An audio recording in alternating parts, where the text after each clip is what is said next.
फिर तो ये स्वार्थ वाली बात हो गई कि उसने करा तो हम गए, नहीं करा तो हमने छोड़ दिया, फिर तो ये स्वार्थ वाली बात है।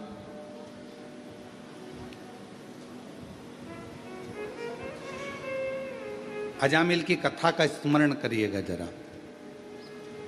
श्रीमद् भागवत का एक पवित्र चरित्र कहता है, अजामिल की कथा कहती है, अजामिल का पवित्र चरित्र वर्णन करता है।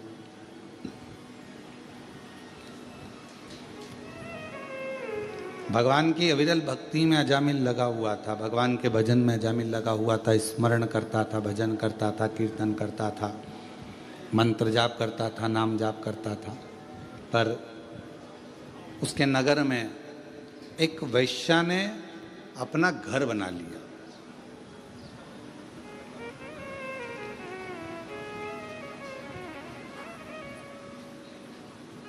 और वैश्या उस घर में रहने लगी। पूरे नगर में सूचना हो गई कि इस घर में जो नारी रहती है, स्त्री रहती है, वो बड़ी सुंदर है, वो वैश्या बड़ी सुंदर। अब इतनी चर्चा सुनी तो मन में उमंग तो उत्पन्न हुई ना कि एक बार जाके देखें तो सही। कई लोगों के मन में रहता है, कुबेरेश्वर धाम के जब चित्र देखते हैं, फोटो देखते हैं या वीडियो देखते हैं तो उनके मन में भाव उत्पन्न हो जाता है, उनके मन में भाव आता है। कुबेरेश्वर धाम के जब चित्र फोटो ये नहीं चल रहे हैं क्या? आके सुनो तो सही इसको। कुबेरेश्वर धाम के जब चित्र देखते हैं, फोटो देखते हैं या वीडियो देखते हैं तो उनके मन में भाव उत्पन्न हो जाता है कि एक बार जरा जाके देखें तो, दर्शन तो करें।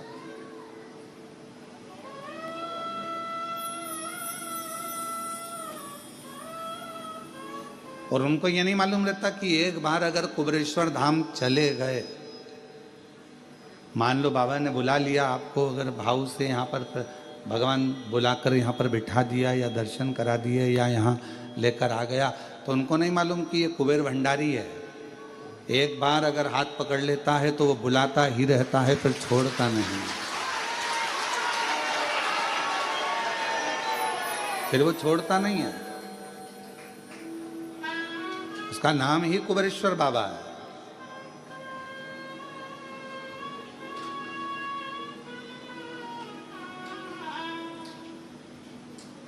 वैश्या ने मकान बनाया बड़ा सुंदर, उसमें उसका निवास हो गया। सूचना मिली पूरे नगर को, पूरे शहर को, बड़ी सुंदर वैश्या आई है, बहुत सुंदर है, बहुत सुंदर। मन में उसको देखने की चाह उत्पन्न हुई। जब इतनी सुंदर है, इतनी अच्छी है, तो एक बार जाकर देखें तो सही। वैश्या को मालूम था कि मेरे घर के दरवाजे के सामने से सब निकल रहे हैं और अजामिल जो भगवान की भक्ति करता है, भजन करता है, स्मरण करता है, ब्राह्मण है, बहुत अच्छा है। तो वैश्या ने विचार करा कहीं ये मेरे चक्कर में ना पड़ जाए, तो वैश्या अपने घर से बाहर ही नहीं निकलती थी। कहीं ये मुझे देख ना ले, और यदि इसने मुझे देख लिया, यदि उसने मुझे पहचान लिया और जान लिया कि मैं इतनी सुंदर हूं और भगवान को छोड़ दे और मुझे भजे, तो मतलब क्या हुआ?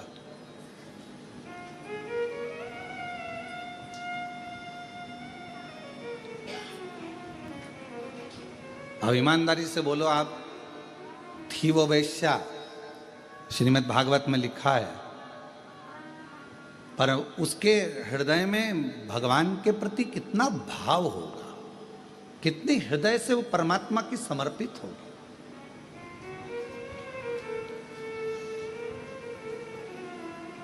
कितना उसके हृदय में भाव उत्पन्न हुआ होगा, जरा विचार करिएगा कि अगर मुझे देख लेगा अजामिल और हो सकता है कि मेरी ओर आसक्त हो जाए, तो परमात्मा की भक्ति छूट जाएगी, परमात्मा का भजन छूट जाएगा, परमात्मा का मंत्र जाप छूट जाएगा, परमात्मा का नाम जाप छूट जाएगा।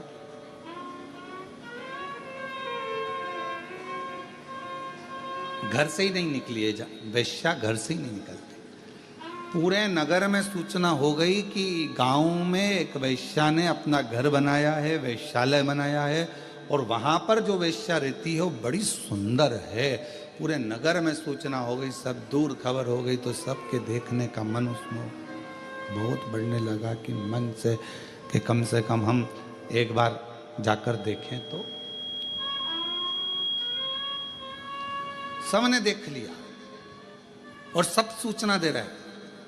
अजामिल ने विचार बनाया कि मैं रोज मंदिर जाता हूं, आज एक काम करता हूं, मंदिर तो जाऊंगा पर वेश्या के घर के सामने से जाऊंगा, देखते देखते कि ऐसी कितनी सुंदर है, उसकी सुंदरता इतनी कैसे है। आज मैं जाऊंगा तो जरा उसके घर के सामने से निकल कर जाऊंगा। और अजामिल वेश्या के घर के सामने से निकलकर वेश्या के घर के सामने से निकलकर अजामिल चला जाने लगा। और अजामिल वेश्या के घर के सामने से निकला, पर वेश्या का दर्शन नहीं हुआ, दिखी नहीं, नजर नहीं आई वेश्या।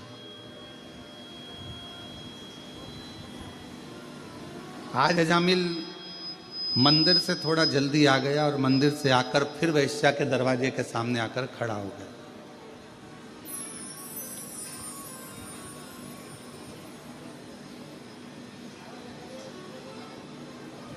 जो पथ भटकाने वाले होते हैं ना, वो परमात्मा का जो समय होता है उसको खींचते हैं। भगवान का जो समय है, पथ भटकाने वाले परमात्मा के समय को अपनी ओर खींचने का प्रयास करते हैं।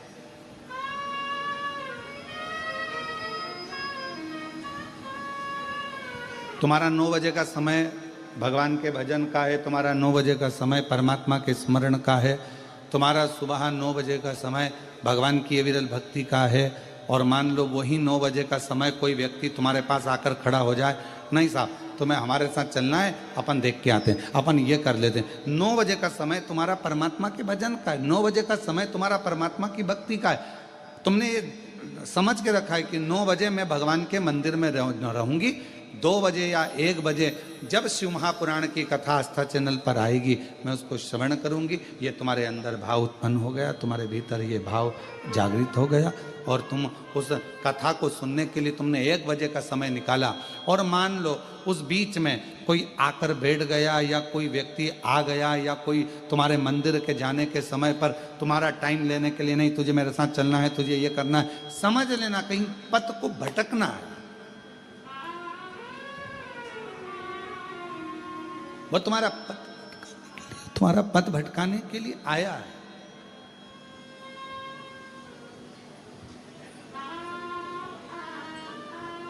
अब अजामिल समय निकालता है और अजामिल वेश्या के घर के सामने जाकर खड़ा हो जाता है।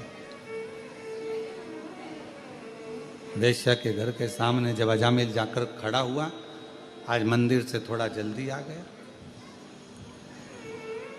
वेश्या नहीं दिखी। श्रीमद् भागवत में लिखा है अजामिल का चरित्र कि अजामिल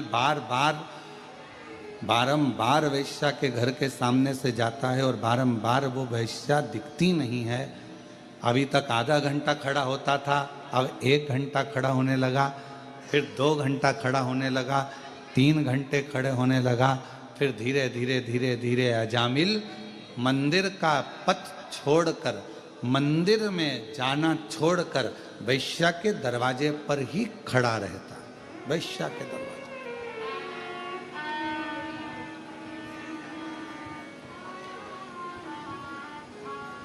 फिर वो वेश्या का दरवाजा छोड़ता ही नहीं।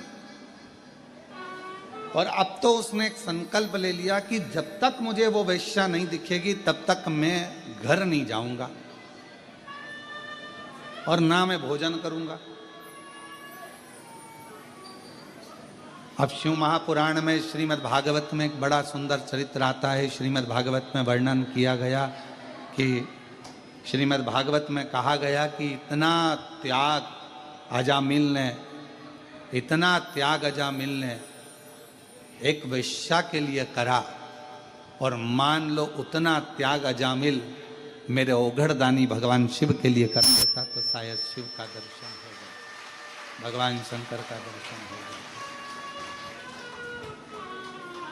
और शंभु शरणे पड़ी मांगो घड़ी रे घड़ी, दुख काटो दया करीन दर्शन। ओ शंभु शरण पड़ी मांगो घड़ी रे घड़ी, दुख काटो दया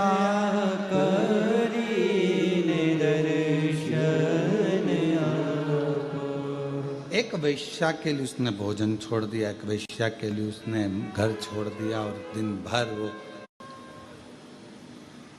वेश्या के घर के सामने खड़ा रहता है, ना भोजन करता है, बस उसको देखना है, उसको निहारना है, खड़ा इंतजार कर रहा है। वेश्या नहीं निकली। वेश्या के पास में एक युवान पुरुष पहुंचा, और उस युवान पुरुष ने वेश्या से पूछा कि वेश्या एक बात बता। उस युवान पुरुष ने जाकर कहा शंभु शंभु शंभु शंभु। उस युवान पुरुष ने वेश्या के पास जाकर पूछा कि वेश्या ये बता कि तेरे दरवाजे पर एक अजामिल बहुत दिन से खड़ा हुआ है, 3 दिन हो गए उसको, ना उसने खाना खाया, भोजन किया, ना पानी पिया, और ना वो अपने घर गया, ना वो भोजन कर रहा है, ना वो पानी पी जा रहा है, ना पानी पी रहा है, ना भोजन कर रहा है, ना अपने घर जा रहा है। तो मुझे एक बात बता वैश्या कि तू एक बार उसको मिल क्यों नहीं लेती? जब इतना जिद कर रहा है, इतना जिद्दी हो गया है, इतना जिद कर यदि वो खड़ा है, तो फिर तू एक बार जाकर उससे मिलती क्यों नहीं? तू एक बार उसके पास पहुंचती क्यों नहीं?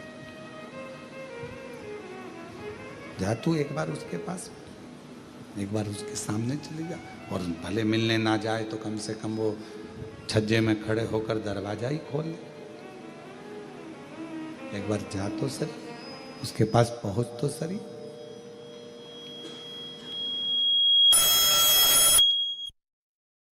जा वैश्या। वैश्या ने कहा कि जाने को तो मैं अब भी दरवाजा खोलूं और उस अजामिल के पास में पहुंच जाऊं, अजामिल के पास में चली जाऊं, परंतु दरवाजा खोलूंगी और अजामिल के पास पहुंच जाऊंगी, मना नहीं है, पर मेरा मन कहता है कि अजामिल बहुत सत्संगी है, मेरा मन कहता है कि अजामिल बहुत भगवत प्रेमी है, मेरा मन कहता है कि अजामिल बहुत भगवत भजन करने वाला, और एक भजन करने वालों को भजन से निकाल कर मैं अपने में लगा लूं तो ये श्रेष्ठता नहीं है मेरी।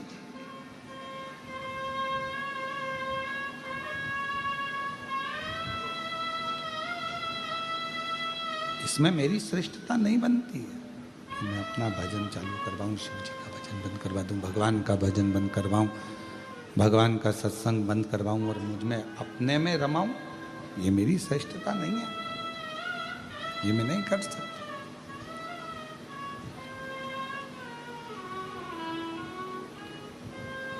तो फिर अजामिल तो मर ही जाएगा। 3 दिन तो उसको हो ही गए हैं कि भोजन नहीं कर रहा है, 3 दिन तो हो गए, उसने पानी नहीं पिया है।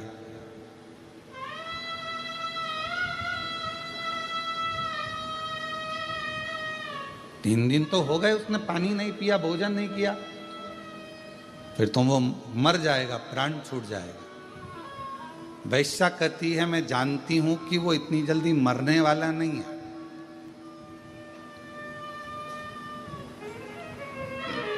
उसके प्राण नहीं जाएंगे,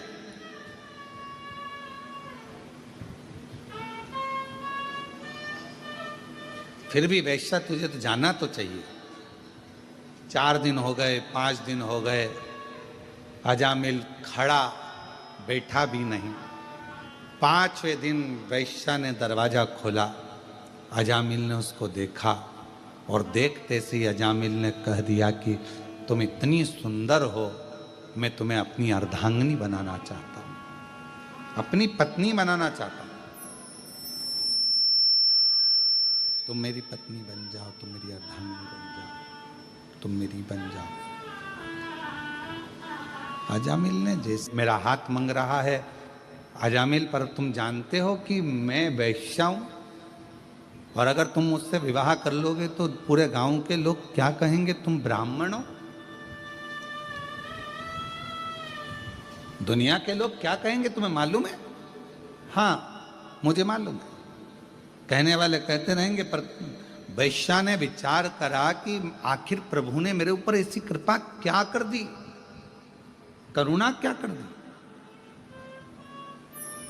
एक भजनावली को, सत्संगी को, एक भजन करने वाले को, एक स्मरण करने वाले को, एक मंत्र जाप करने वाले को, एक नाम जाप करने वाले को, एक भगवान का भजन करने वाले को मुझसे जोड़ दिया, मुझसे जोड़ दिया।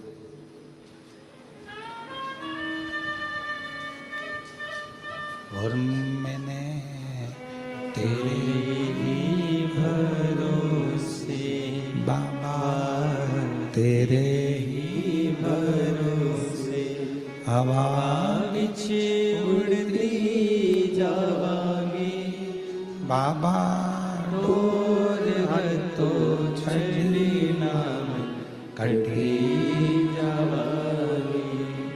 भोले मैं तेरी पतंग, शंभो मैं तेरी पतंग, हवा बिच उड़ती जावांगी। सब्सक्राइब करें, कमेंट करें। धन्यवाद। तो छड़ी नाम कटी जावांगी। तो वैश्या ने विचार करा कि आखिर परमात्मा ने मेरे ऊपर इतनी कृपा, इतनी करुणा, इतनी उदारता कैसे कर दी, प्रभु ने मेरे ऊपर इतनी बड़ी कृपा कैसे कर दी। ये भजन करने वाला, ये कीर्तन करने वाला, ये मंत्र जाप करने वाला, ये नाम जाप करने वाला, ये स्मरण करने वाला, ये मेरी मुझसे जुड़ गया, मतलब ये प्रभु की ही तो कृपा, ये उनकी तो उदारता, ये उन्हीं की तो दया।